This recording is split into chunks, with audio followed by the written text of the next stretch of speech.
Kentucky is a land of contrasts, from the sleek beauty of the racehorses to the stark poverty of the rural landscape.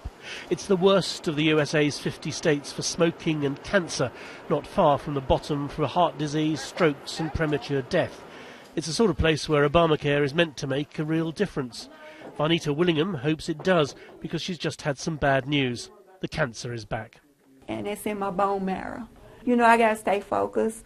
I got a 21-year-old daughter, you know, and she's on edge about it. If you do get greater cover, how much difference will that make to you? I mean, that'll make a big difference. That might take a big load off of me. Obama has really did something great, you know, for the United States, you know. I mean, people complain, but nobody's ever going to be totally satisfied.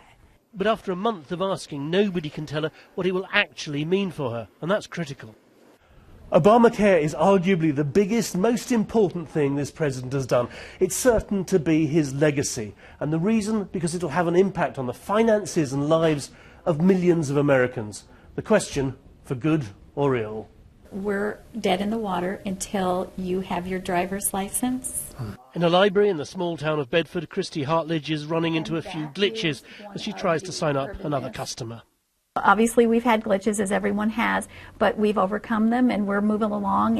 And in the past 4 weeks, I have signed up over 100 people. But it's a lot better than the national scheme, which has been a shambles.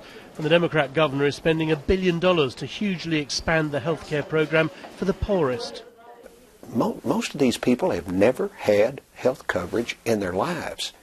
And look, they get up every day and roll the dice and pray they don't get sick. They know that they are one bad diagnosis away from bankruptcy.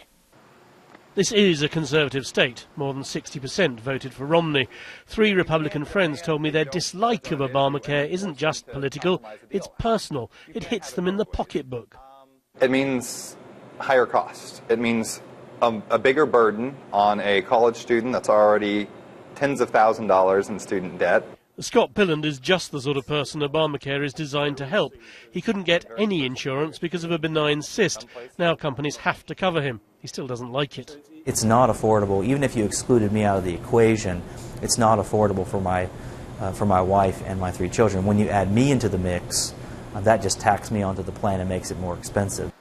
But the Obamacare sign-up is looking good in this state precisely because of its poverty. How it affects people in the long run will be much more important. Mardell, BBC News, Kentucky.